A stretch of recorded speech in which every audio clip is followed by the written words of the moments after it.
Welcome to the Boneyard with Steve Robertson. As always, I am your good friend and host, Steve Robertson, here on the Tuesday edition of the Yard. Took the holiday yesterday, like many of you. And I'll be honest with you, I told you guys last week I was headed back home at my birthday weekend and spent some time on the mighty Pearl River down in Marion County. Saw some people I hadn't seen in about 30 years. It was great. Saw some folks I graduated high school with. Many of them look exactly the same. I don't.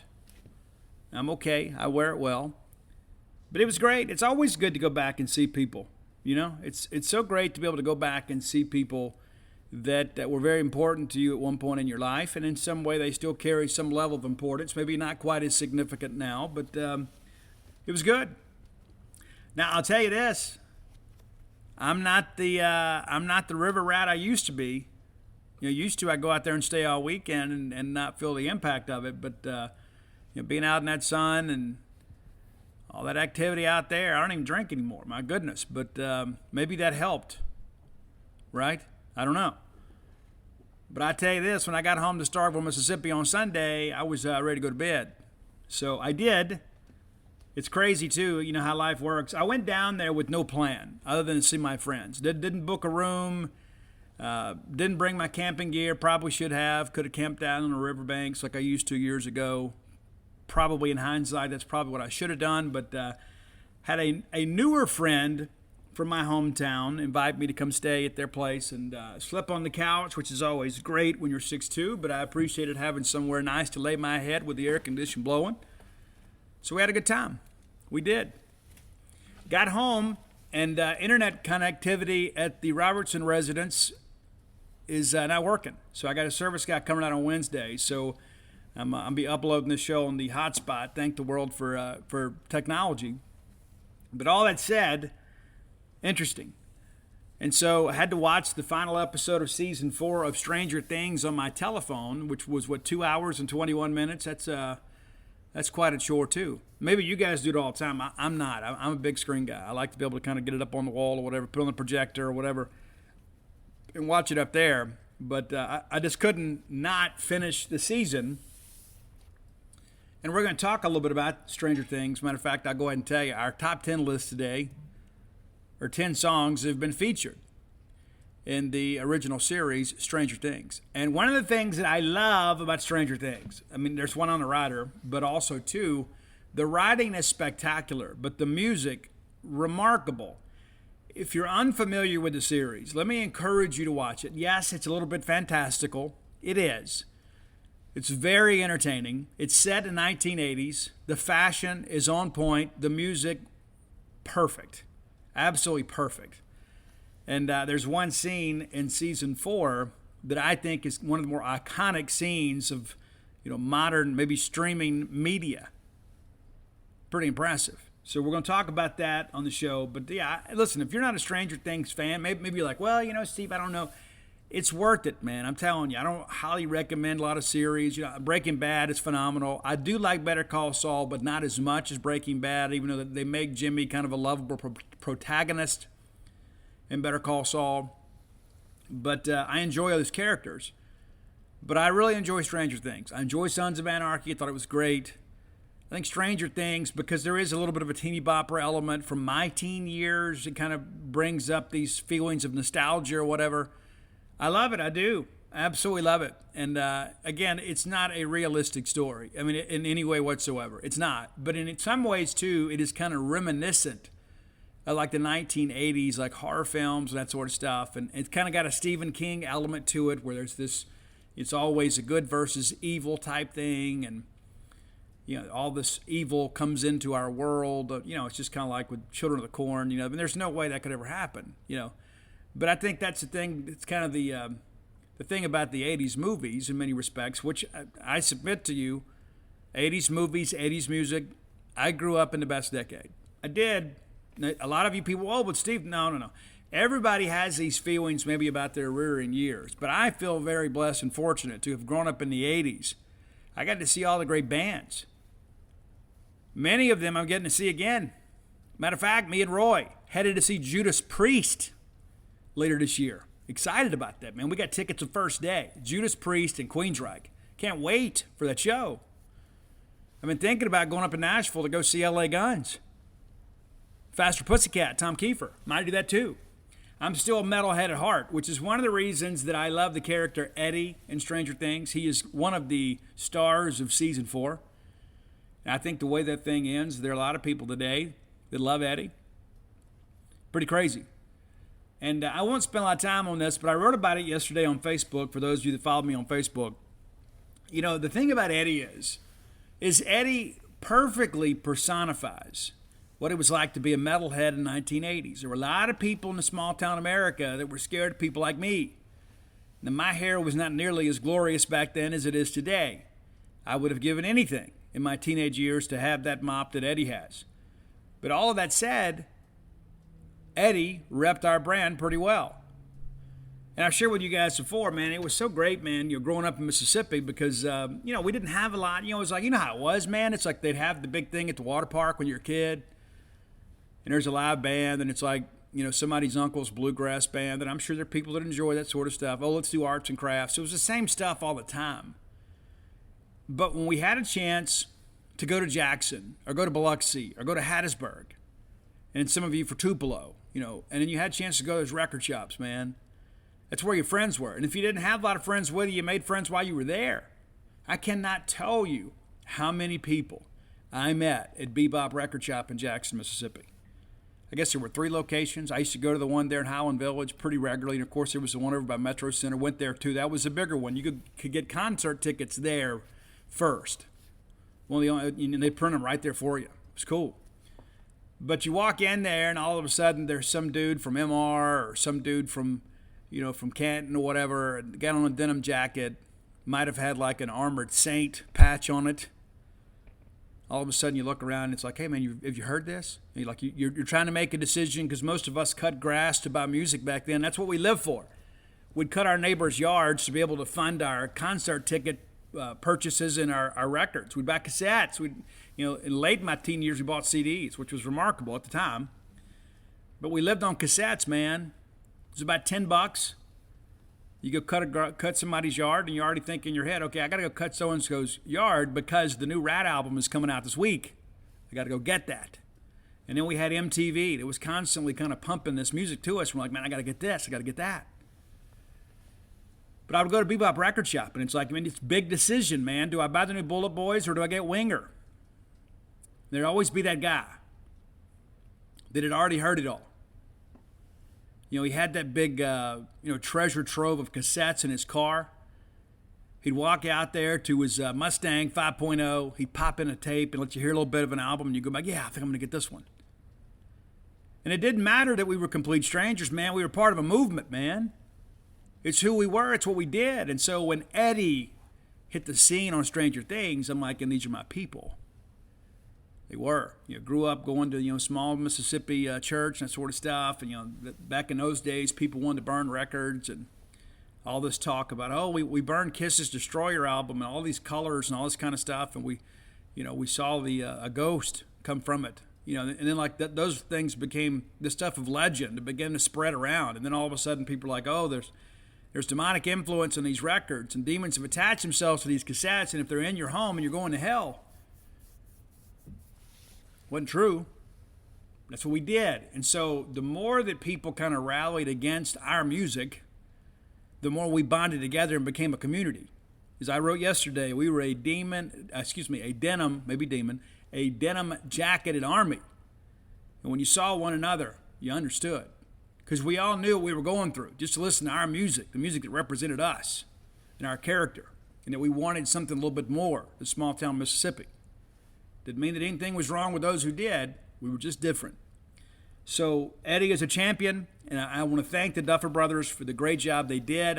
Many of you have reached out to me and said, hey, Eddie is kind of loosely based on Damien Eccles, who was part of the West Memphis 3.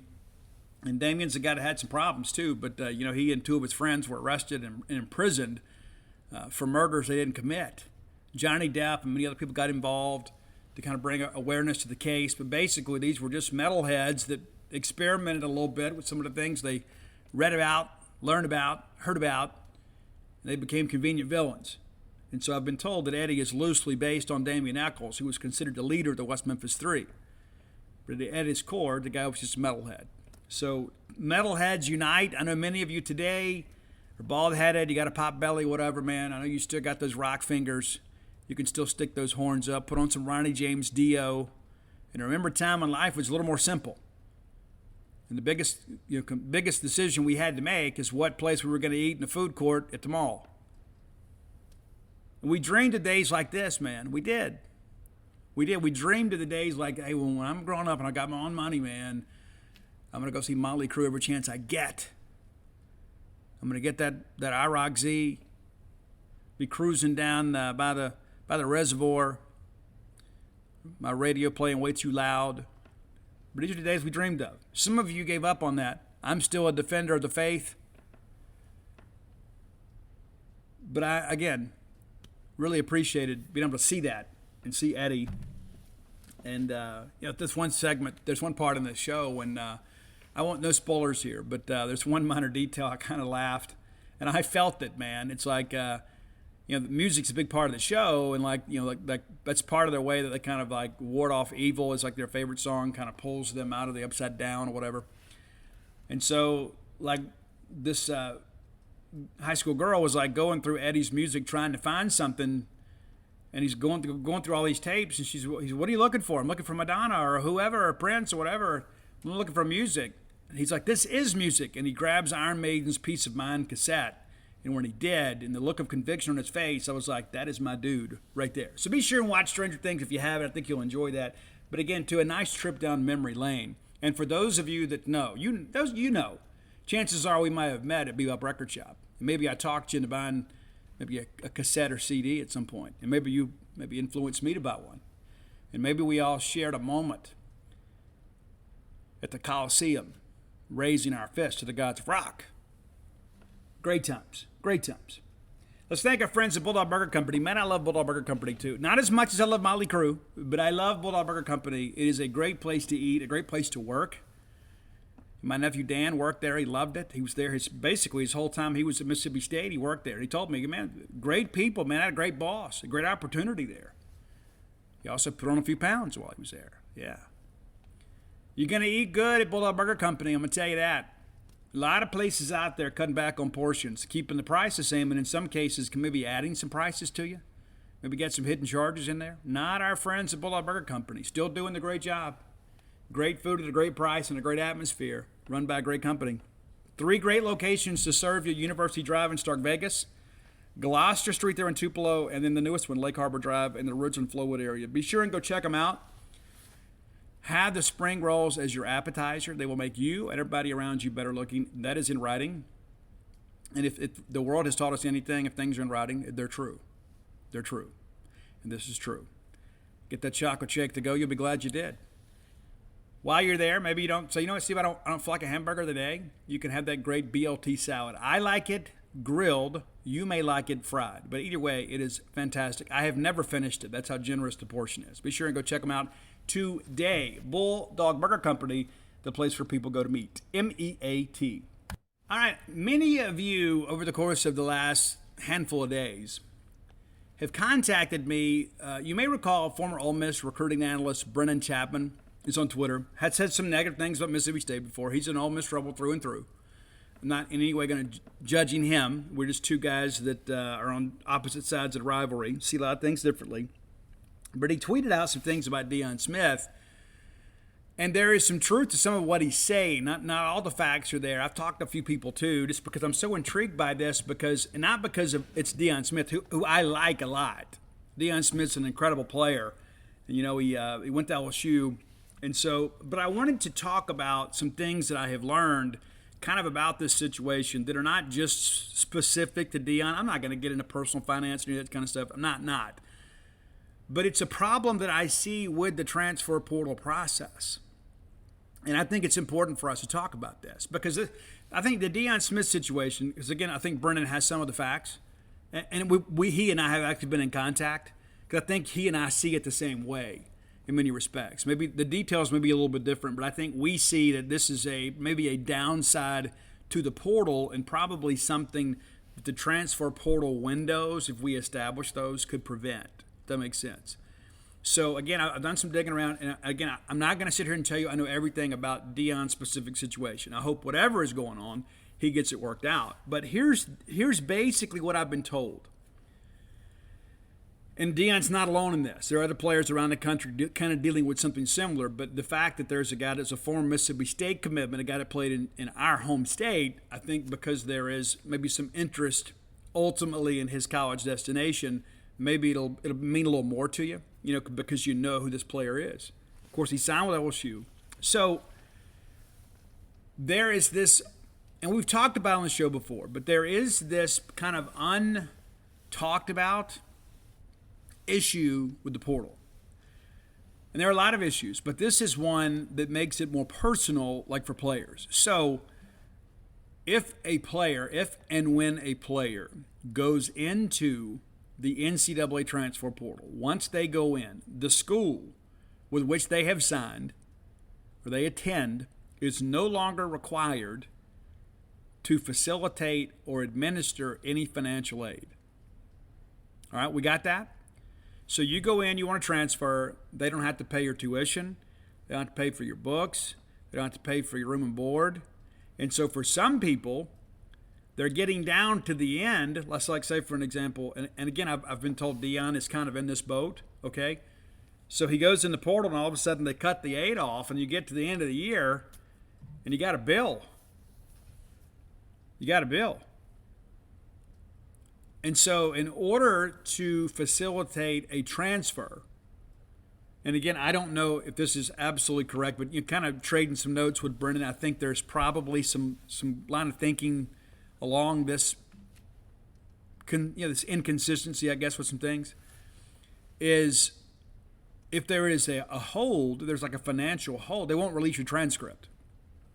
And so, Brennan's put some numbers out there that says, hey, they went to go pay this. And again, I don't know who's paying for it. I don't know anything about any of that stuff. I don't believe it's the junior colleges, though. I mean, junior colleges are so cash-strapped. I don't see they want to get into the habit of paying for a financial hold for a player.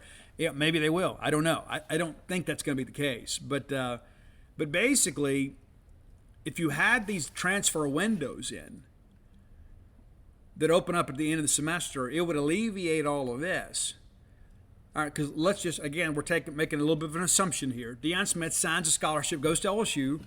They pay the freight all the way through the fall season. He plays, and everything's paid for. Books, room, board, tuition, fees, everything's taken care of. Well, in the middle of the semester, maybe he decides, hey, I want to transfer. And I don't remember the dates on him. At the end of the day, it's not really relevant. But then all of a sudden, now it's like, you got thousands of dollars. And again, I don't know how close Brendan is to this situation, but it doesn't appear to be an insignificant amount of money. I mean, there's a reason that people use financial aid to go to school. It's very expensive to go to college. And is this what we want, though? There are a lot of people that push for the transfer process. And it's funny, too. It's kind of like in politics. There are a lot of people that say they push for this because they only see one side of the issue. And there's been a lot of unintended consequences as a result of the transfer portal. And this is one that I think is particularly egregious. We have become so student-athlete rights-centric, which I don't think is necessarily a bad thing. But we have now allowed this legislation, and I say we're just talking about the benefactors of the NCAA, that a student-athlete can elect to use their one-time transfer exception and then have to pay for school, and then if they're unable to pay for that, then they can't even transfer. They can't even get access to their transcript. So how do they enroll? How do they facilitate a transfer when the school they were attending has elected to cut off their financial aid? Now, some people will hear that and say, hey, Steve, hey, you know what? That's good. That's good. If they want to quit the team, they want to quit the program, they want to back out on their decision, then they should pay the freight. And you know what? Maybe that's true. But I don't know who advised Deion in this process.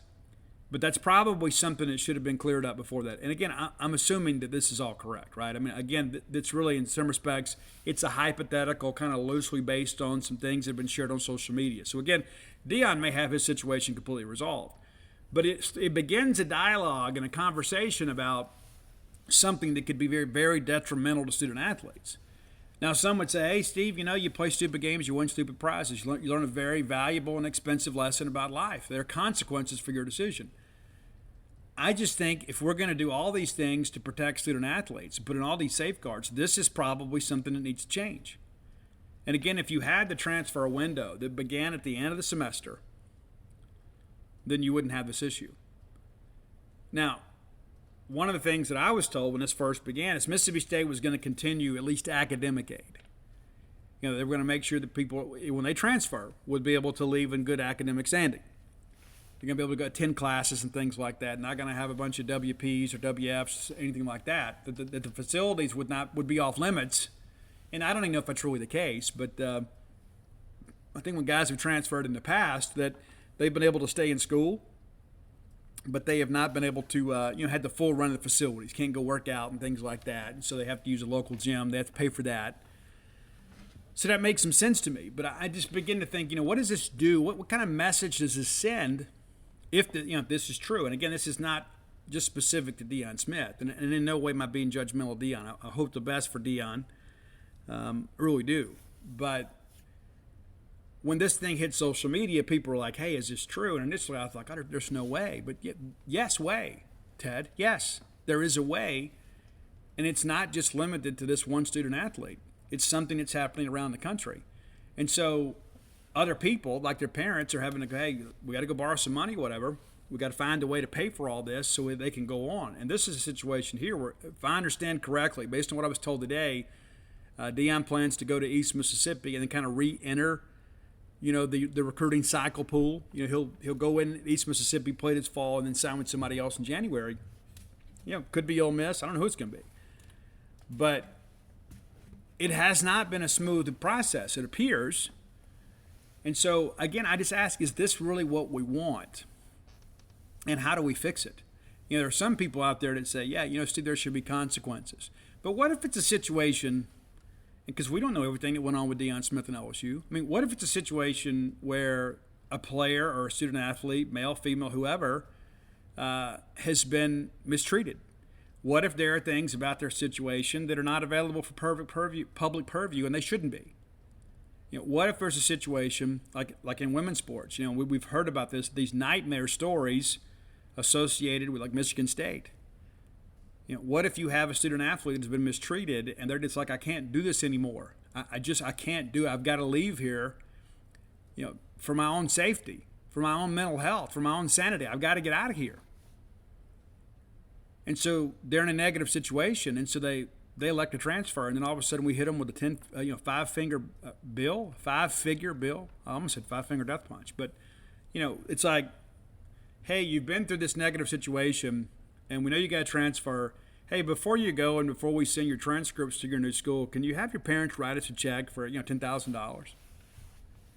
It's crazy, man. It really is.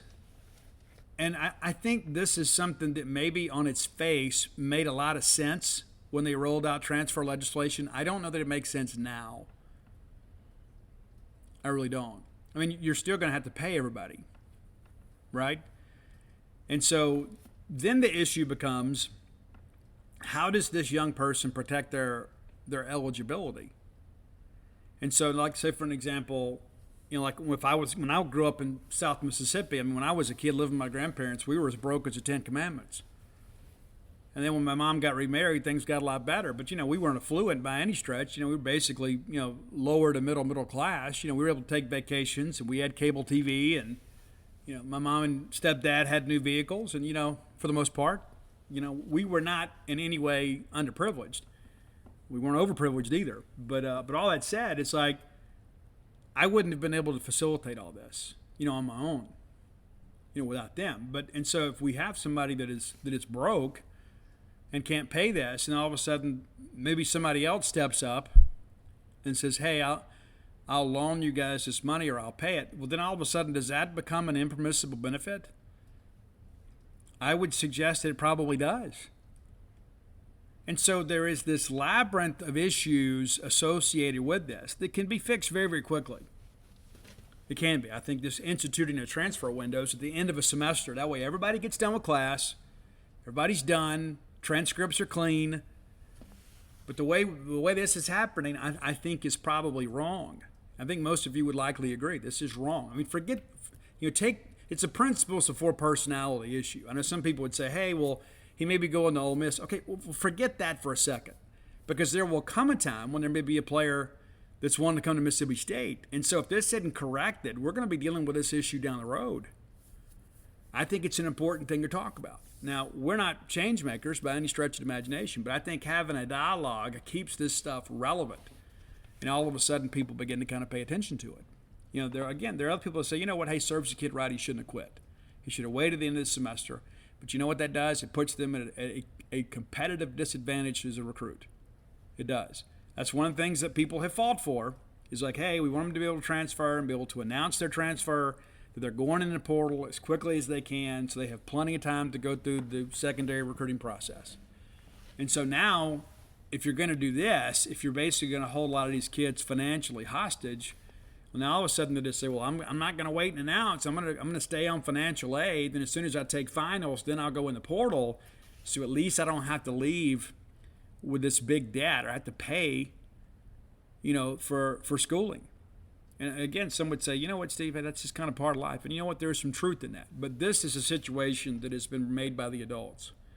We have allowed this to happen. I say we, the adults in the room with the NCAA and everybody involved in these discussions. They can fix it. Again, just imagine how you would feel if you're 18, 19 years old and you've had a negative experience. Maybe you're homesick or whatever, and maybe you've got an ill relative or something. You think, I need to get back closer to home. And you go in and you tell your compliance director and say, hey, I got to go in the portal. And then now, because maybe you're making a transfer decision for the right reasons, you still have to go write a big 5-digit check. I just think it's wrong. And I think it's something we need to talk about. I think it's something the NCAA needs to address.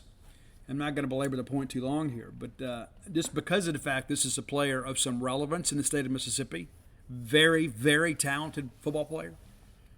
And so obviously he has some options, and he's going to go to junior college this year, hopefully. But how does this situation get resolved? If what Chapman has put out there, I think the numbers here is thousands of dollars. What happens there? How does that get facilitated? Well, the family's got to find a way to do it. Well, what if they can't? Then what happens? And that's the thing I think about, too. It's not like he's trying to transfer directly from LSU to Ole Miss. That was rumored some time ago. But he's trying to go play JUCO football. He's trying to go play junior college football.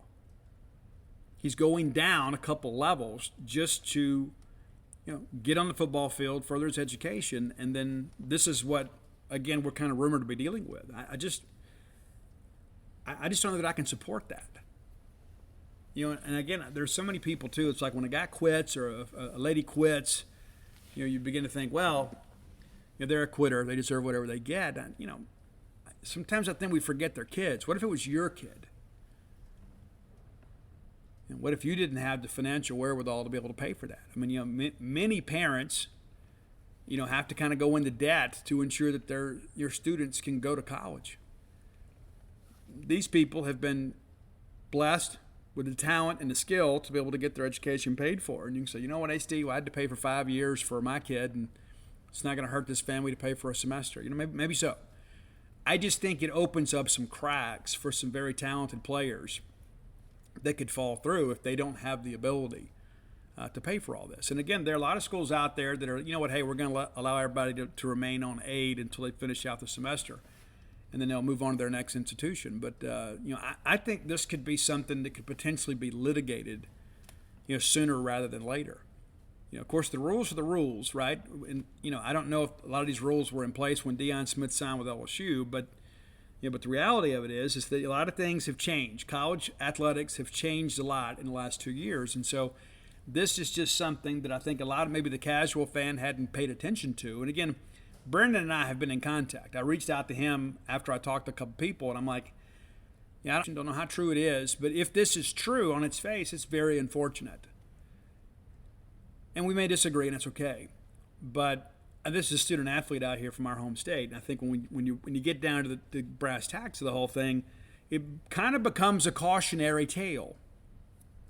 Can you imagine if State or Ole Miss, and maybe this has happened and we don't know about it, I hope it hasn't, And you can throw Southern Miss into that respect at all. Let's say for an example, let's say a kid goes to Mississippi State from Macomb High School, and things don't work out for one reason or another.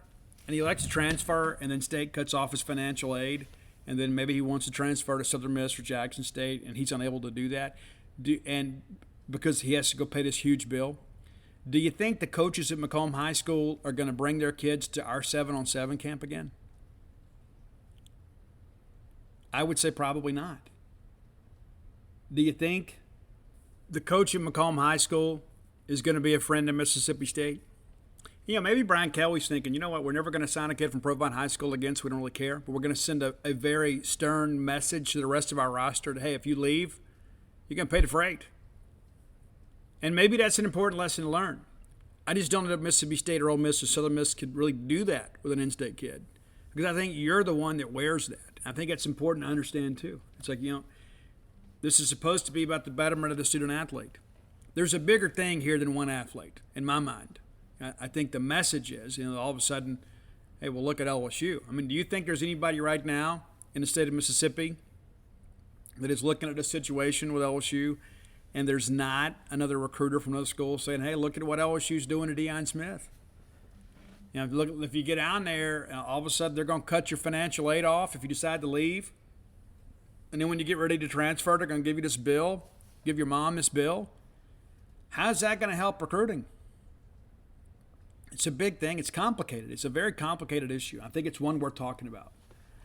All right, let's move forward now. Time to talk about our friend Blair Chandler with closewithblair.com. I'm a big fan of Blair Chandler. Big fan.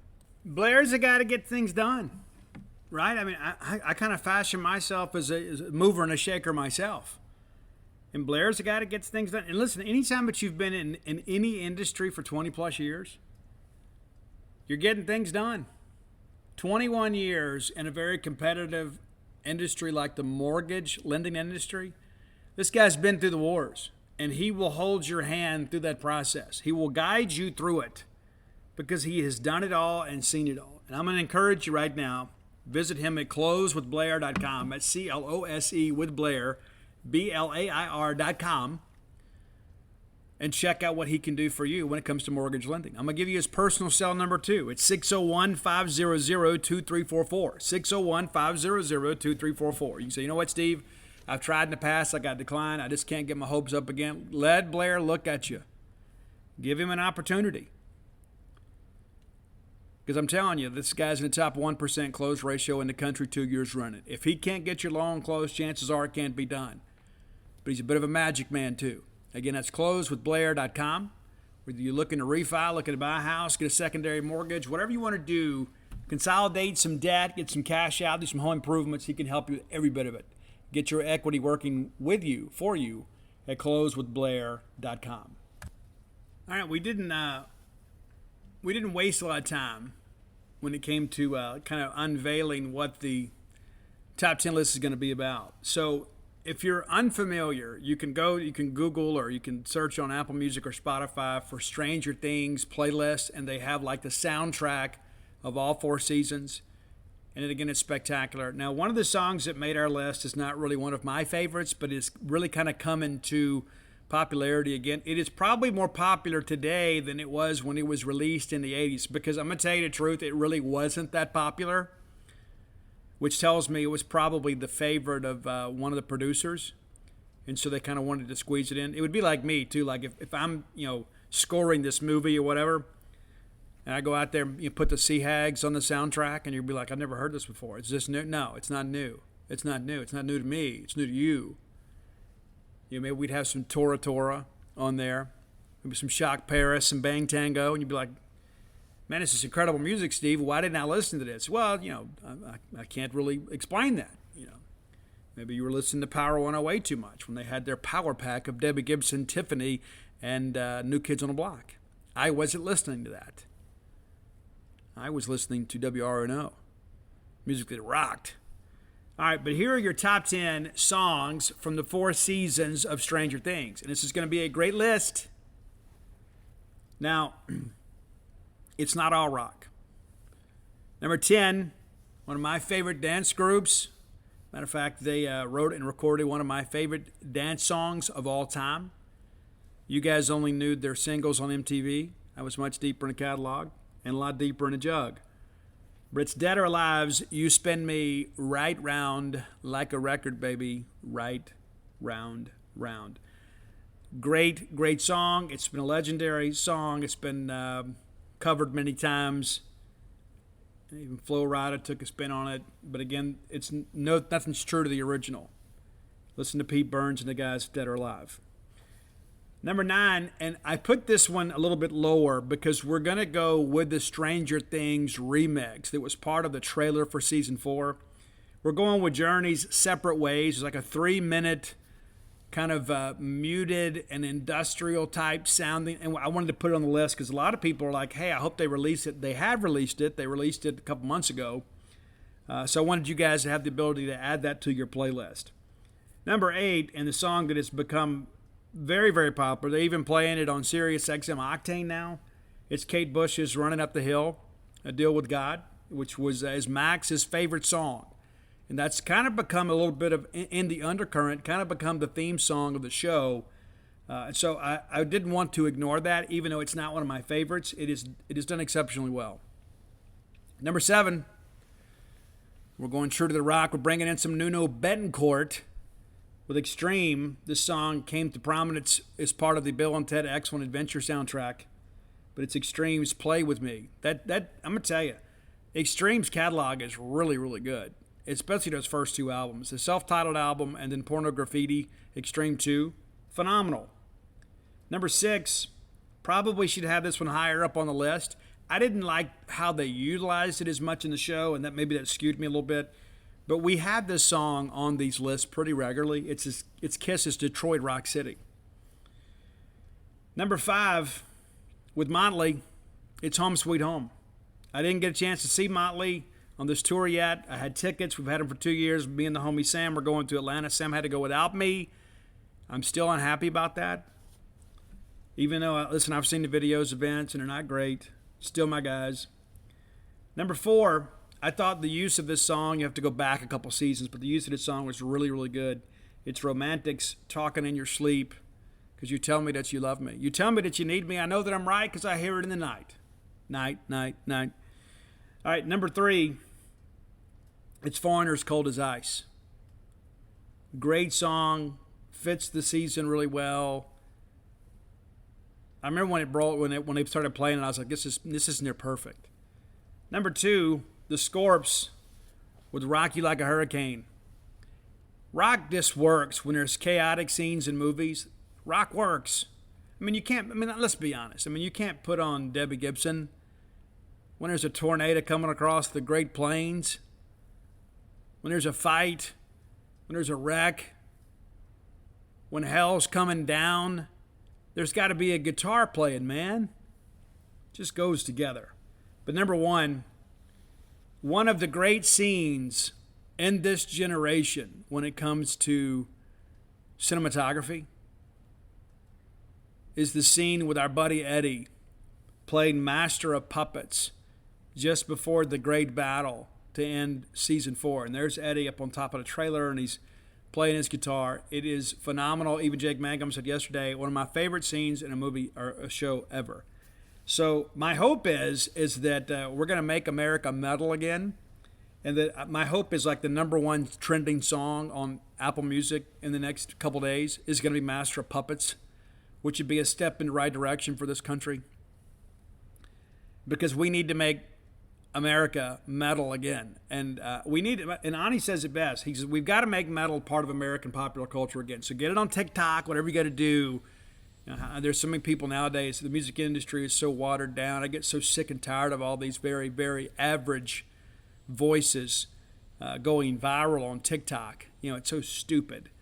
Get somebody with some real juice and some real gumption, some real talent. So let's stop doing that, and let's get back to the rock. And I love these kids on TikTok. Like I watch the reels, and they just kind of filter in from everywhere. And I'll see these teenage kids playing drums like along to a Foo Fighters song or playing a Motley song or a Rat song. And I'm like, you know what? There's hope for this new generation.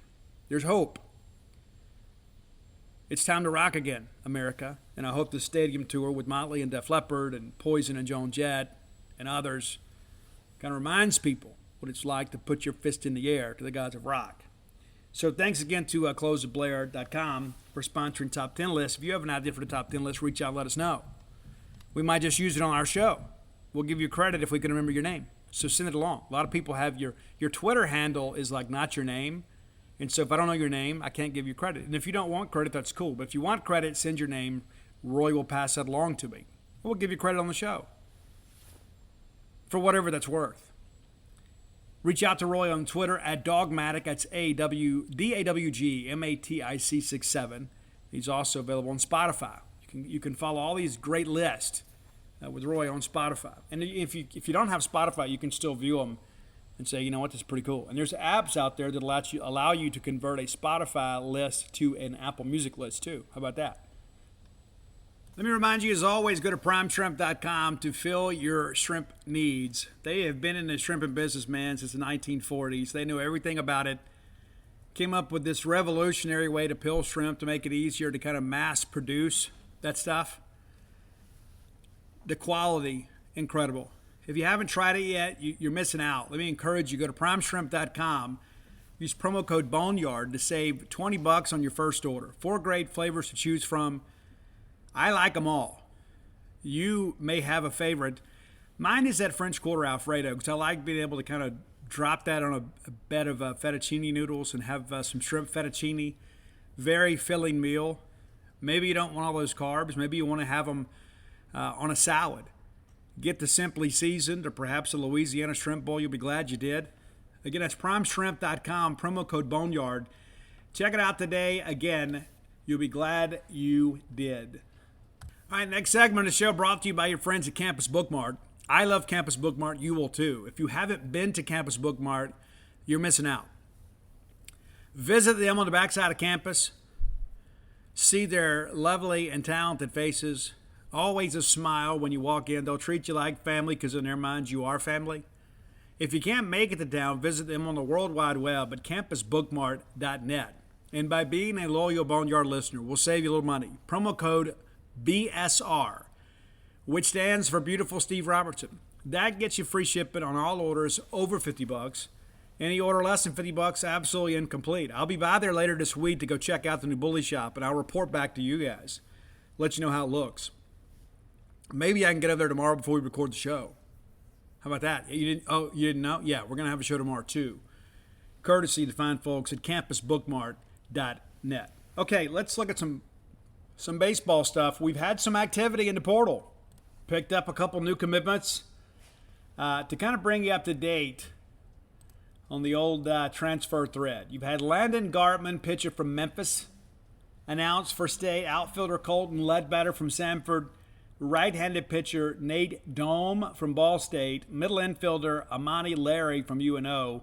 And then we picked up Aaron Nixon from Texas. Well, since then, we've had 2 other names join the portal class. Probably looking at 2 more added to the class. Now, outfielder Bill Knight. This is a guy that basically bowled down the state of Ole Miss. And as always, Mississippi State wins when it comes to baseball with Ole Miss. Bill Knight led Mercer baseball. Mercer was really good last year. And basically every offensive statistical category, if I can get it out. So Bill Knight hit .337, an OPS of 1.057, which was second among the regulars. Started all 58 games. 73 runs scored, which led the team. 82 hits, which led the team. 19 doubles, which led the team. 2 triples, which led the team. 17 home runs, that was second on the team. Only Colin Price had more with 18. 64 RBI, which led the team. 156 bases, which led the team. A slugging of .642, which led the team. 27 walks, 8 hit by pitches. And that wasn't nearly as good. Colin Price got walked a lot more than that. But fourth on the team in walks and third in free passes. Struck out just 40 times in 243 at-bats, which is, I think, the best ratio on the team. It's among the best. Did ground into 5 double plays, an on-base percentage of .415, which was second on the team among the regulars. He also had 4 sacrifice flies, which led the team, and then 1 sacrifice hit. So not leading in that category. And then 10 of 11 in stolen bases, which was second on the team, or third on the team, excuse me. So this is a guy that can run. It's a guy that can hit for power, a guy that can hit gaps, a guy that can play center field for you. And I'm told he can play pretty much wherever you need him to play because he is just simply a baseball player. So very happy to have them. When you start looking at your outfield now, you start thinking, okay, Knight in center, Ledbetter in left, Kellum Clark in right. That's 3 guys that club double-digit home runs. Some real power out there. Real power. And I suspect we're going to be very athletic defensively too. And that was one of the things last year. It took us a little while to settle on a center fielder, and some of that too was Jess Davis, who was expected to come in and kind of take over. He is now in the transfer portal. Wish Jess the best. It just never really worked out here. I was a Jess Davis fan. Felt he should probably be our everyday center fielder because he was a plus defender. He really struggled against left-handers and at times had some non-competitive at-bats, and that kept him out of lineup some. So he's going to look for an opportunity. But I think Bill Knight will come in here and take over. Bill Knight obviously had a much better college resume than Jess Davis. This is a guy obviously that can be an offensive juggernaut for us. So you add him to the mix, and all of a sudden you start feeling pretty good about life. We also added, from Duke, Will Hoyle. Now, Will is a guy that didn't just light the woods on fire, but he is a guy, too, that could be an interesting piece for us. This could be a guy that comes in the fall and just tries to make a team. A lot of people were kind of scratching their heads like, hey, this kind of came out of nowhere.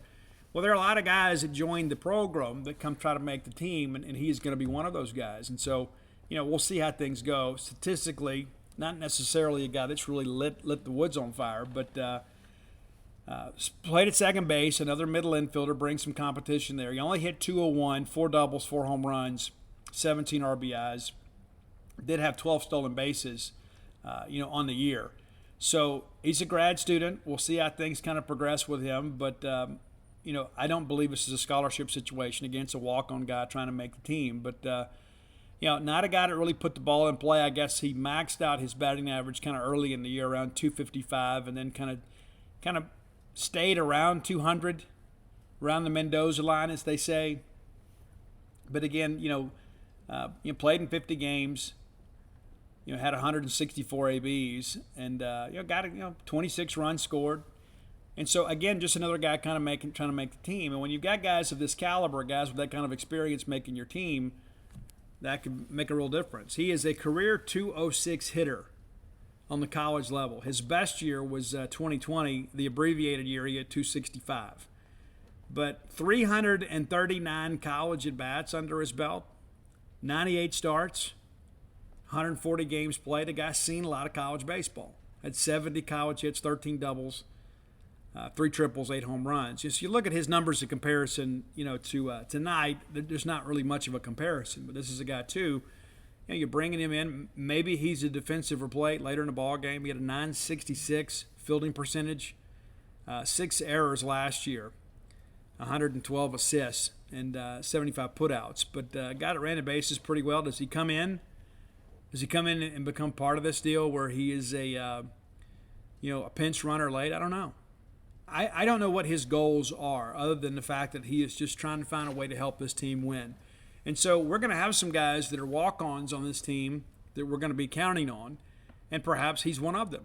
So we'll see how things go. But again, you didn't just go chase this guy and say, hey, this is the piece we're needing. But he could be a situational guy that we add to the mix that really makes us a better ball club. And, again, I think you look at all these other things out here and you begin to realize when you've got a guy with this kind of experience willing to join your roster, even if it's just being a good locker room guy and a pinch runner late in games or whatever, it's probably worth the roster spot. All right, so what are we looking for now? Well, we'd like to pick up Jackson Kelly. This is a guy we've kind of touched on a little bit here. Jackson Kelly, a reliever, kind of a sidearm guy with a unique mustache. Could be an interesting piece. Is he a closer? Is he a setup guy? Is he a long relief guy? This is a guy that's very successful. Led Mercer in most of their pitching categories.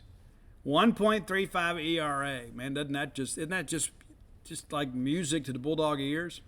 A whip, it's ridiculous. 0.83. That's walk hits per innings pitch. Less than 1. 7-0 record on the year. 25 appearances, no starts. 6 saves, went 60 innings pitched, 32 hits. And think about that for a second. We talk about, less than a hit per inning. This guy was around .5. Allowed 9 runs on the year, 18 walks, 82 strikeouts. And that slider to right-handers is absolutely filthy. Did allow 4 extra base hits, 4 doubles, 4 home runs. Batting average against 158. 3 wild pitches, 3 hit by pitches. And you'd expect a sidearmer at times, just you have a ball that doesn't break, you start a pitch on a guy's hips, and it just doesn't break in like you'd expect. But not a lot of hit by pitches for a guy like that. But so, really good, interesting piece should we get him. He is in the portal, and he has announced that he is moving on. A lot of talk that he has made a decision but has not announced that decision just yet.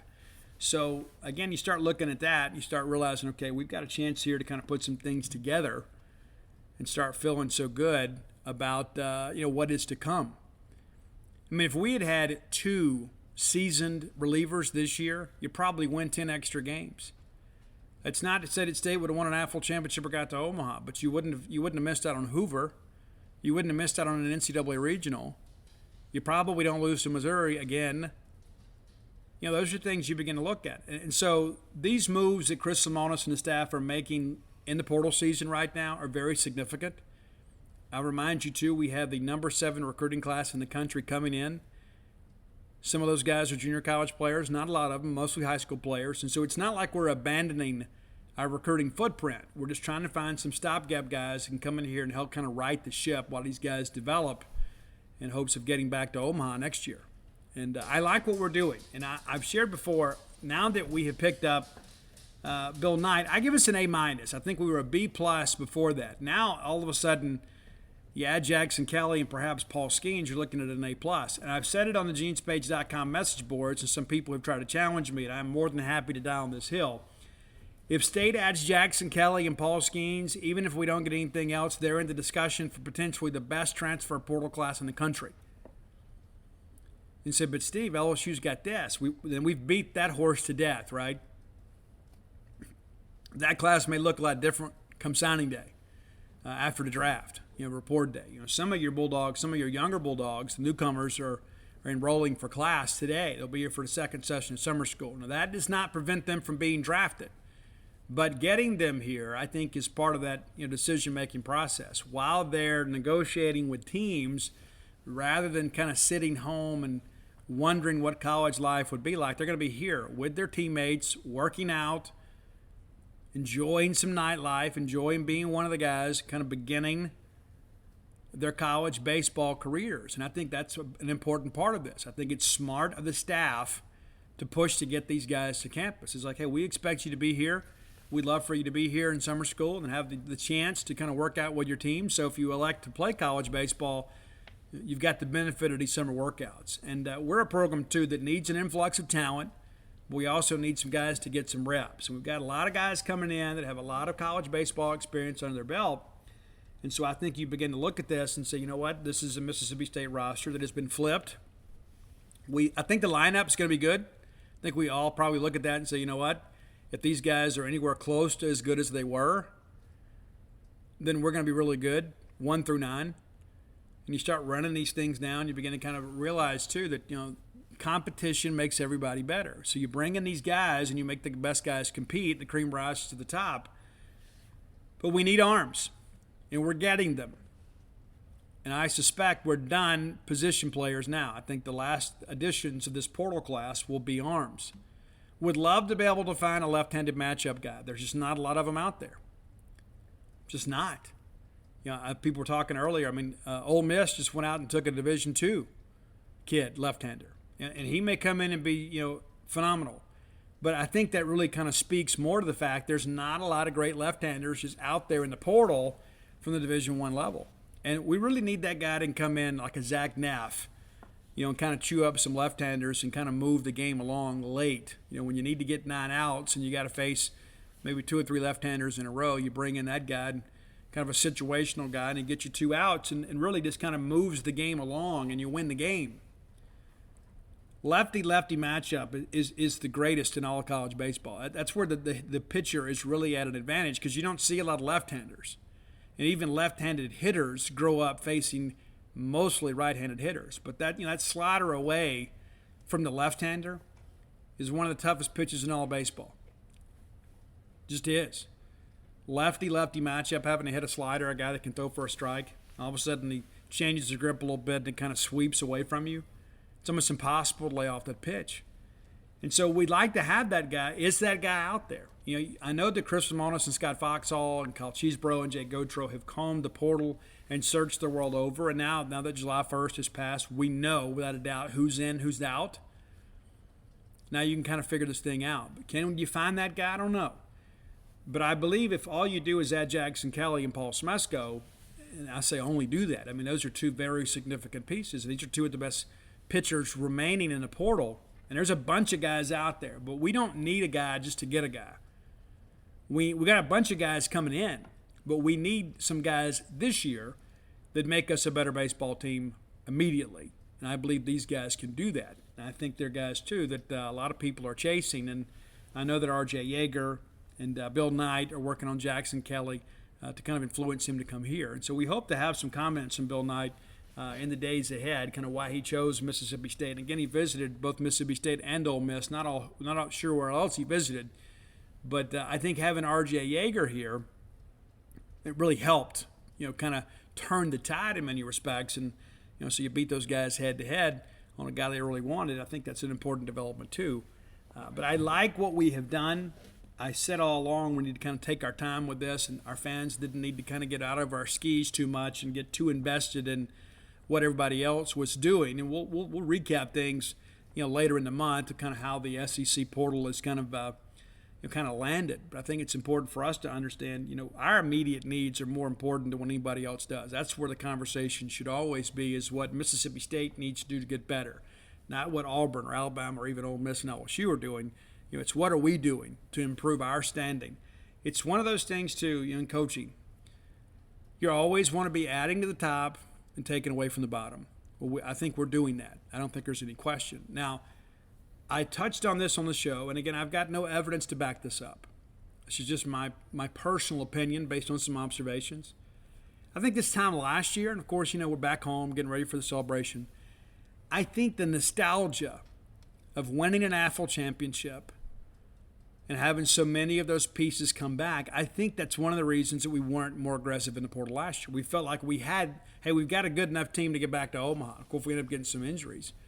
And so while we were kind of staying where we were, and as great as that was, because we'd won an AFL championship, you lose some significant pieces, and you don't have the guys step up to fill those roles, whereas Arkansas went out there and got a couple guys out of the portal. Ole Miss went out there, got a couple guys out of the portal. You get Josh Gaddis. You get DeLucia as a junior college guy kind of coming in. Tennessee goes out there, gets a couple guys out of the portal. So we kind of stood pat a little bit. Yeah, we got RJ, but that was basically it. We weren't really aggressive in the portal. And again, I think some of that too is when you win it all, you're like, man, I want to keep these guys together forever.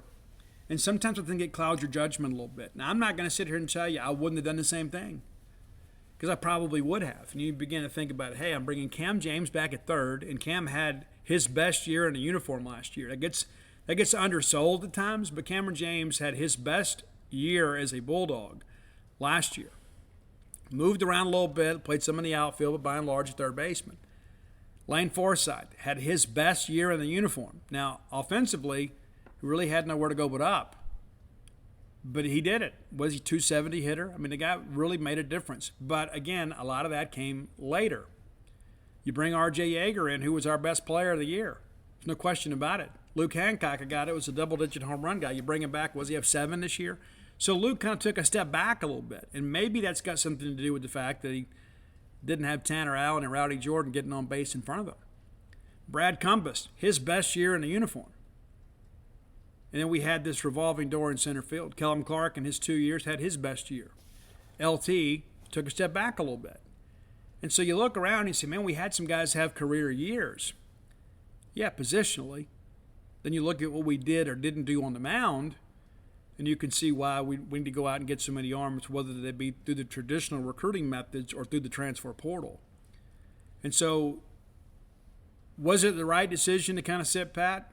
In hindsight, no. But where would you have made the adjustment? Obviously, pitching-wise. If we'd have been able to find, a reliever and perhaps a closer, probably having a different conversation today.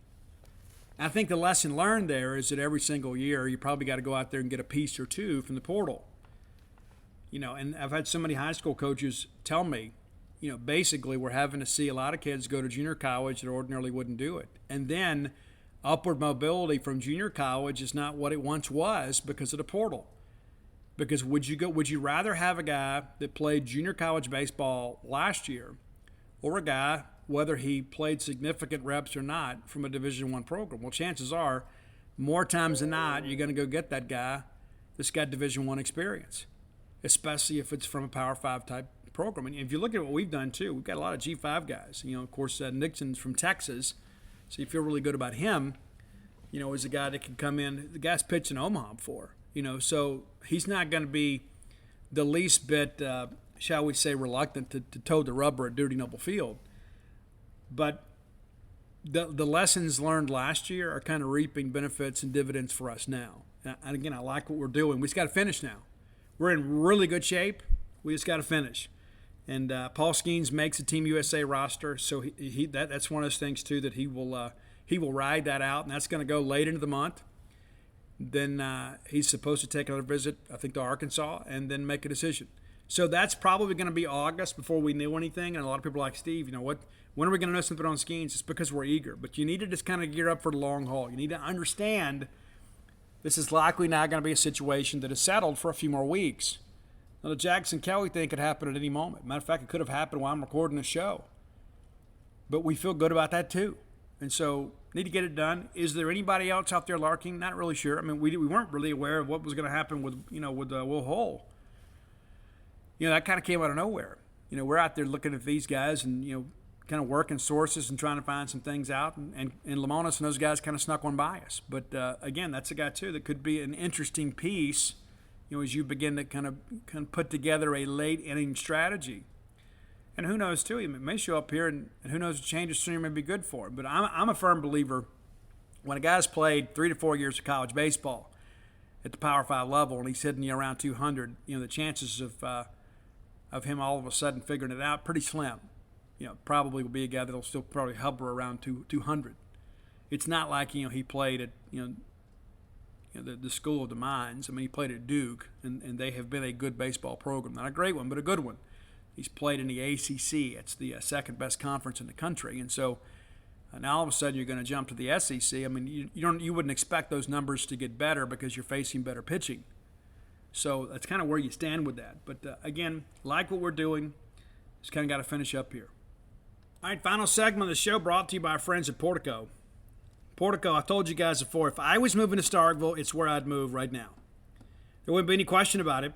I'm already sold on it. You will be too. Go by and check it out next time you come to town. Take the turn off 82 like going towards campus. The very first right is Pat Station Road. You'll pass over the little four-way stop there. Boom, there's Portico. 1.1 miles away from the Mississippi State campus. From the land you love. That's how close you'll be. But it's the quiet side of campus. It's the residential side of campus. Not going to have to deal with a lot of hustle and bustle out there. Easy access to all the major highways in Starkville. When you need to go to the big Walmart, you can jump right out there on the 82. You don't have to go fight 12. I'm telling you, I live here. I'm a Starkvillian. You can get a 2-bedroom, 2-bath home all the way up to a 4-bedroom, 4-bath home. Check out my friend Brooks Bryan, a friend of mine, a friend of yours, a friend to Mississippi State, 601-416-8075. Again, that's 601-416-8075. Portico, a great place, man. I've shared many times, if I was moving now, that's where I would live. Whether it be your ballgame weekend retreat, whether it be your primary residence, your future retirement home, you can find a lot of places in Starkville, but none better than Portico. Your new neighbors are already there. Phase 1's completely sold out. Phase 2 under construction now. Some of those are already sold. But there are some houses to be had. And then maybe you're like, you know what, Steve, it's not exactly what we want. You can pick out your lot and have a custom build.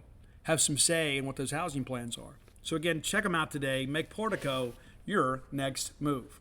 You know, a lot of people have asked, okay, Steve, this NIL thing is just so confusing. I don't believe in it. You know, and here's the thing too. Just because you don't believe in it doesn't mean it's true. It's not true. I mean, there's a lot going on with every bit of this, and it's not going away anytime soon. Now, I believe that we just kind of need to tread water here until after this they kind of figure all this stuff out. I think it's important to kind of understand that there's going to be some parameters that change things. I lost myself a little bit because I stopped to eat there, but you know, we've got a couple things I want to talk about too with this NIL stuff. People are always kind of wondering, you know, how they can get involved, what they can do. You know, here's the deal: it's not just for rich people. You know, it's for everybody that loves Mississippi State, and I think it's important. You know, the work that Charlie Winfield and the group are doing with the Bulldog Collective. There are a lot of people, of course, of means that are very, very involved in all this.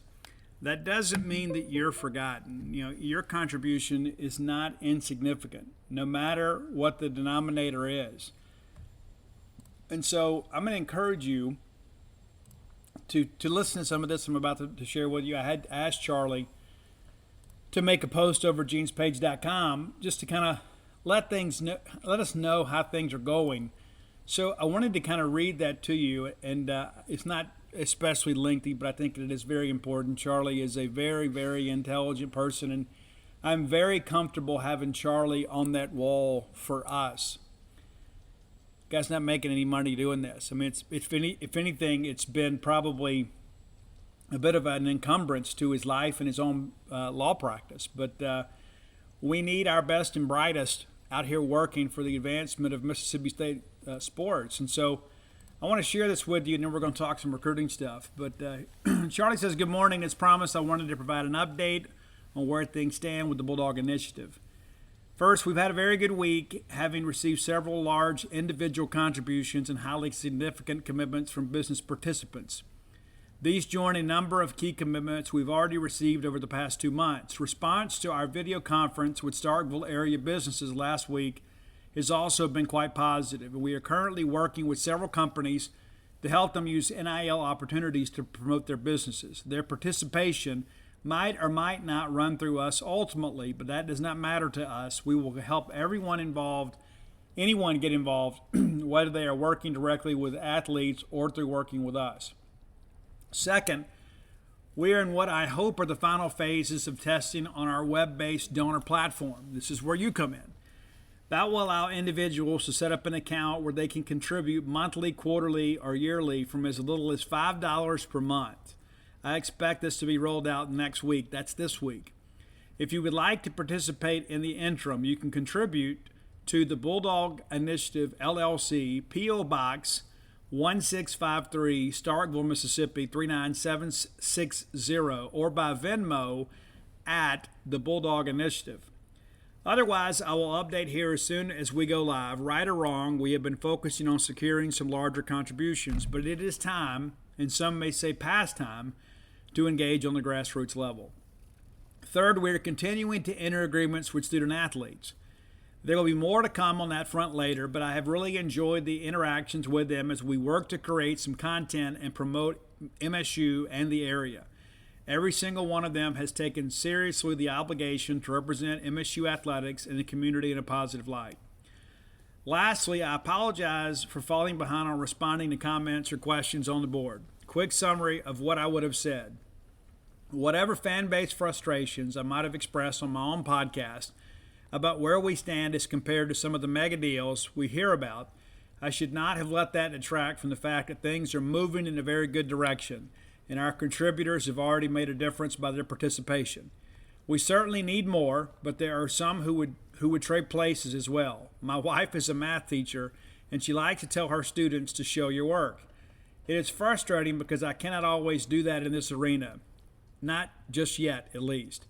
But I can tell you unequivocally that the idea that we are not in a position to make a difference or that our efforts are failing is categorically wrong. The publicity and flash may not be where it needs to be, but the foundation is solid.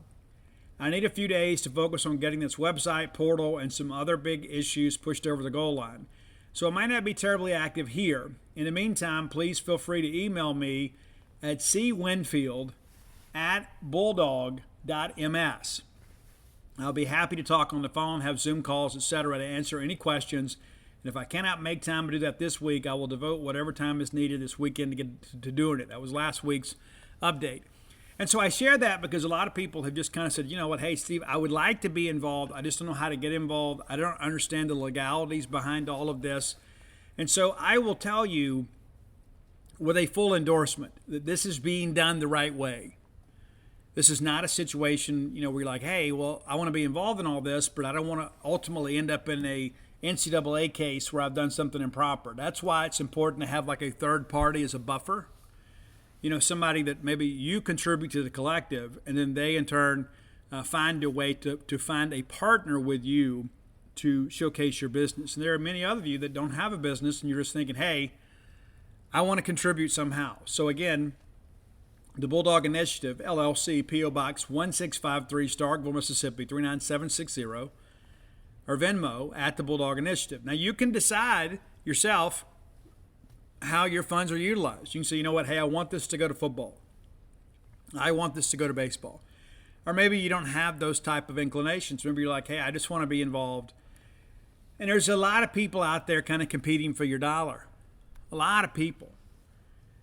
The Bulldog Club is part of it. They expect you to give a donation to kind of improve your seat licensing or your seating spot in the pecking order.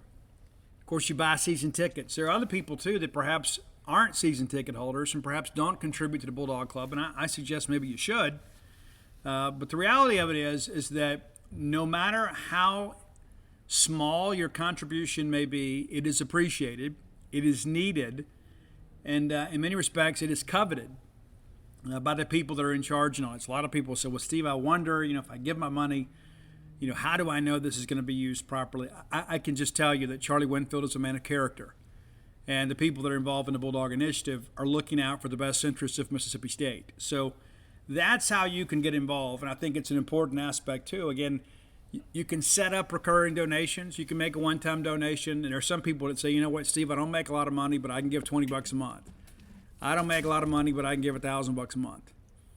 So all of that is important because we see these things out here, and I don't believe a lot of these big mega deals where these kids are getting $8, $9, $10, $20 million. I don't believe that stuff. But I also know that there are times that your coaches can say, hey, listen, we can't offer you an NIL deal, but we know you're going to have one. And maybe this is what we've done historically, and these are the people that you can contact about that. And so that's where this war chest is kind of put together, is with the initiative.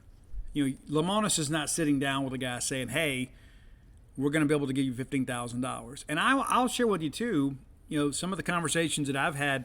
NIL on the baseball front hasn't been perhaps as significant as maybe some people have expected. There are some guys out there that are obviously commanding big dollars and getting endorsements and that kind of stuff. And that's just kind of part of the process right now. And so whether we like it or not, this is here to stay.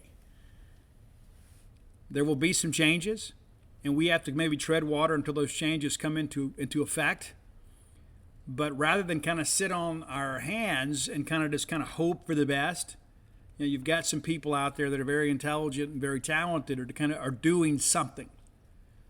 And I read Charlie's words to you, we have been somewhat successful. We can be more successful. We can also be, a group that maybe is a little more aggressive and innovative with certain things. There's some other people out there that they're going to throw some money. I think at Mississippi State we've got to kind of pick our battles a little bit. We don't have the fan base that many other people do. We're not on welfare either. I think that's important to understand. I think a lot of our people sometimes think, oh, woe is us with this poor old state mentality. I just don't subscribe that line of thinking, and I know many of you don't either. So if you want to be involved, that's how to get involved. Let's talk a little recruiting here in our final few minutes together. Now, Chris Parson, the quarterback from Ravenwood High School, currently committed to Florida State. We've talked about him a great deal on the show. He did an interview with a Florida State reporter while he was at Elite 11. Says, hey, I'm looking forward to being Seminole. They got a great staff at Mississippi State, but I'm committed to Florida State. Not exactly earth-shattering news, but perhaps not the verbiage we wanted to hear. There was a lot of discussion leading up to the weeks before the Elite 11 finals that he would make some sort of statement. Well, he's made one. Now, that said, I'm told things really haven't changed. Florida State still expects to take 2 quarterbacks, and Chris Parson's not especially happy about that. Does he stick with Florida State? That's a possibility. Does he flip to Mississippi State? That's a possibility. I'm not calling that at this point. I do continue to hear that he is expected to be back in town with his family later this month. So this is probably something that's not going to be over for some time. Now, Mississippi State obviously has other quarterback prospects out there. They just haven't gone full bore after them because it's clear that Parson is the guy they really want. I was told earlier today that conversations as late as Friday continued with Mississippi State. So if he is, quote, committed to Florida State and eager to be a Seminole, why is he continuing to talk to Mississippi State? Why is he still contemplating or expected to take a visit to Mississippi State later this month once the dead period is lifted? So that's something that we will continue to monitor. Now, I will say this, and this is in no way a criticism of anybody in the industry in which I work. I would feel better, no matter what he had to say, if it hadn't been a Florida State writer conducting the interview. By the same token, if it had been me or Paul Jones conducting the interview, I probably wouldn't have put a lot of credence in it either. Because I believe this is a young man that is trying to navigate a very difficult circumstance, and he's going to say what he needs to say until he's ready to say what he wants to say. And at this point, I don't think he knows what he wants to do. I do believe in the very beginning that his heart was 100% in the commitment to Florida State. I believe that's where he wanted to go. I believe that was where his dream was being fulfilled. And then things change. Circumstances change. When he committed, it said, you are our guy in this class. And then all of a sudden now they have kind of geared down and changed their focus a little bit. And so now he's rethinking some things. Now there's a part of him, I'm sure, he's like, I'm a competitor. I don't care if they bring in a secondary quarterback. But there's also the trust level. Can I trust these coaches? They've told me one thing and did another. Now, back to the whole who conducts the interview thing. I have been in this industry now 25 years. And a lot of times young people will tell you what they think that you want to know based on the school you cover. Had that happen many times. And you kind of learn as you go how to kind of deal with that. Maybe you recalibrate the questions a little bit. But the reality of it is, a lot of times when there is nothing to know, nothing really changes in what's being reported. And so I would have felt maybe a little better or more at ease with the interview had it been with an objective third party. And that's, not, again, not in any way trying to suggest that our Florida State people would skew anything. I just think it's a situation where the young man is smart enough to know who he's talking to. There have been times in my career we'd be at a Mississippi-Alabama All-Star game practice. And I would tell Chad Simmons or John Garcia, say, hey, this kid is choosing between State and Ole Miss. Yancey interviewed him 2 weeks ago. I interviewed him a week ago. Why don't you take a stab at him and see what he tells you? And it's not because of the fact that I didn't think that I'm capable of conducting the interview. But I'm always interested to see if what they're telling other people matches what they're telling me. And again, I don't take that as an indictment on myself. I just think it's important to get kind of a collective opinion and to get people that don't have a dog in the fight to ask some of the questions just because of the fact that they may think of something that we don't think of. When I was a regional analyst with Scout.com, I would call all sorts of players, mainly in Louisiana, Arkansas, and Mississippi, but at times too over in Alabama. I had schools that I had to cover. And people appreciated it when it was me writing the story rather than their team guys. And again, that's not a shot at their team guys. But if what I'm reporting matches what the team guys are reporting, everybody has, a sense of comfort. Everybody's like, yeah, now if he told Steve this, that matches what we're hearing from our guys. That's probably true. The guy's not navigating through this and maybe playing mind games or word games. And there were times, too, within the network, people would say, hey, maybe get this kid on the phone and see what he tells you. I'm hearing this, talk to a source, they think this, and I can't count the times that somebody would call me and say, hey, I feel like Arkansas is in good shape here, and you interview the kid and he doesn't mention Arkansas. And I use this as an example. It's any number of schools. A lot of times I'd interview a kid, LSU, and you start pushing the issue a little bit, and you find out that maybe LSU's not as hot and heavy about the guy. But because of the fact that maybe an LSU writer in the beginning loved the kid's tape and thought he would look good in purple and gold, sometimes that skews the coverage. Sometimes we're not able to walk it back because we start thinking, we get tunnel vision. We start thinking, hey, this kid's definitely going to go to LSU. This kid's definitely going to go to Mississippi State. And we stop asking probing questions that may perhaps get the answers that we really need. And so I just share that with you. And so, because a lot of times, well, there's this, and it's just like the interview that he did when he went to Florida State for the camp. It was kind of an ambush situation, and the kid's just trying to survive the moment, right? We're talking about Chris Parson. And so Parson saying, yeah, I'm committed to Florida State, and then next thing you know, he's at Mississippi State with his dad and his younger brother. And so the word said one thing, the action said another. And so I believe that remains the case. I believe he had the interview and just said what he needed to say, not because he's playing games with anybody, not because he's stringing Florida State or Mississippi State along. I just truly think the guy doesn't know what he wants to do yet.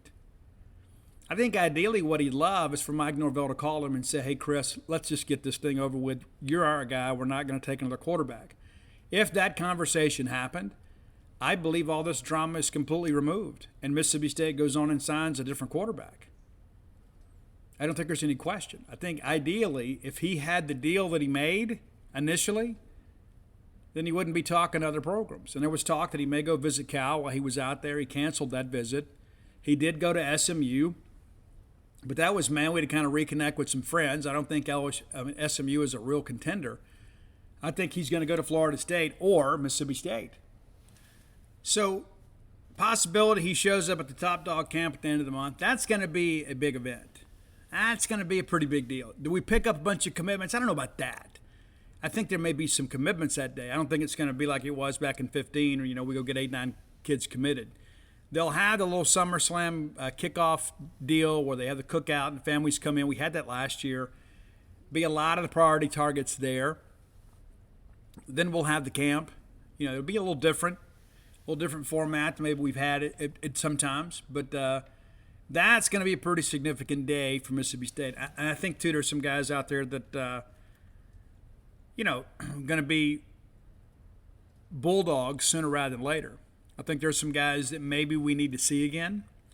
I think there are some guys that are right there on the cusp of being pushed for a commitment. And I think that night could probably kind of change the trajectory of the relationship. I think there are some guys out there that are still in the conversation that maybe are not in the top grouping. And that could change with a good workout. There are some other guys, too, I think maybe had a good day. Back in June, okay, let's just see it one more time to see some consistency. Look, Kendrick James, linebacker from Northside High School. I think that he's a guy that kind of fits as a will, and we'll see how things go with him. But I think because of the fact that he's a little bit under-recruited, that maybe you wait a little bit. Maybe you wait till you see him again. You don't have to be in a big hurry. We could go out there and get a dozen commitments today. It doesn't mean they can all play in the SEC. So you take your time, and you figure this thing out. And so I do think that will be significant. Will there be any commitments between now and then? I don't know about that. Joe Crocker, of course, is announced on the 18th. I put my crystal ball in for him to be a Mississippi State Bulldog. I believe that's the case. I still think he's figuring some things out, but I think by and large he probably already knows what he wants to do. I know that he maintains a relationship with some of your Bulldog linemen. I know they're in contact regularly. I know that he believes Michigan State is too far from home. And if Michigan State is too far from home, then Wisconsin certainly should be. He has shared with me Wisconsin, of course, traditionally puts a lot of linemen in the NFL. That's his ultimate goal. Michigan State did a great job last year. They're out chasing the best players in the country to kind of make that program nationally relevant again. Had a big year last year. They want to maintain that. And so it's not like it's as a slam dunk for State. I just think in the end that Nashville is home. The Tennessee Titans are a favorite. Jeff Simmons, a Tennessee Titan. What's it, 4.5 hours from the house? I think that's a significant part of it. I think he wants his family to be able to participate and enjoy his college career. It's a much easier way of doing that. That's going to Mississippi State. Now, people forget this too. He canceled official visits to LSU and Texas A&M. This is not a prospect that the Bulldogs may get this by default because they're an SEC program and he is from an SEC state. He has very extensive offers from around the country, including several schools in the SEC. So a couple of weeks you might see that. And you never know this time of year. Coaches are on vacation. A lot of players, of course, working through their workouts to prepare for school. And, school's going to be here before you know it. You say, Steve, we haven't even taken our vacation yet. I know. You need to get going. And the reality of this thing is that recruiting's a 365-day deal. I like the beginning of our class. We got to finish, though. We got to finish strong in the trenches. We've done a good job under Mike Leach putting good OL and DL classes together. We're beginning to kind of stack classes on classes. That's got to continue this year. And we've got some good pieces, mostly in state. Not all in state. I mean, there's probably only 2 to 3 offensive linemen in the state of Mississippi that I would take, maybe 4 in a pinch. But I would much rather go out there and get those guys that, and I think Mason Miller's done a good job. Go get some out-of-state guys that maybe are Power 5 commitments to other programs that we can take late. It's 2 years in a row we've taken a kid from Virginia Tech late. Both of them just happen to be Texas guys. So I feel good about where we are. Not great, good. I could feel great after Top Dog Camp, and I'll feel great after we get a quarterback too. But you get Chris Parson, and all of a sudden there are some doors that open for you in the skill positions that make a difference. All of a sudden you've got 4-star quarterback like him out there helping buoy the cause out there on a recruiting trail. So that's kind of how things stand today. We are going to have some recruiting bones tomorrow over at genespage.com. If you're not a member, you should be. Jump in there and be a part of that too. Always some nice specials going on with all of that. It's genespage.com. We are the Mississippi State affiliate for 247 Sports. Been doing this a long time. Got a great group, a great group of guys that really care, about Mississippi State sports. It's not just a job to all of us. If you hadn't done so, go to dogpilethebook.com and get you a signed copy of Dogpile. While you're there, you can get signed or personalized copies of Flim Flam, Alpha Dogs, Stark Villains. If you're looking for Blooms of Oleander, and I've had a bunch of those requests, you can get it at Amazon. You can get it as an e-reader. You can get it at barnesandnoble.com, booksmillion.com. Your local bookstore can order it through Ingram. It's very easy to get. We sold a whole lot more of those than I expected, so thank you for that. If you're looking for Stark Villains gear, as always, starkvillains.com. We might want to consider putting another Boneyard shirt together. We sold a bunch of Boneyard shirts here a few years ago. Hadn't done a new one. We hadn't. It's not even production anymore. We might need to put another Boneyard shirt together. So if you guys are interested in that, let me know. I love seeing people walking around with the Rose Bowl was right, the Boneyard shirts. It's great. So if you're interested in perhaps in the Boneyard shirt, let me know. And I'll get those guys to get the work to put those things in production. And we'll sell those to you and make it easy for you. I know there are a lot of people, too, that like to buy these shirts for their friends or family members that love the Boneyard. And so we want to make that available to you if we can.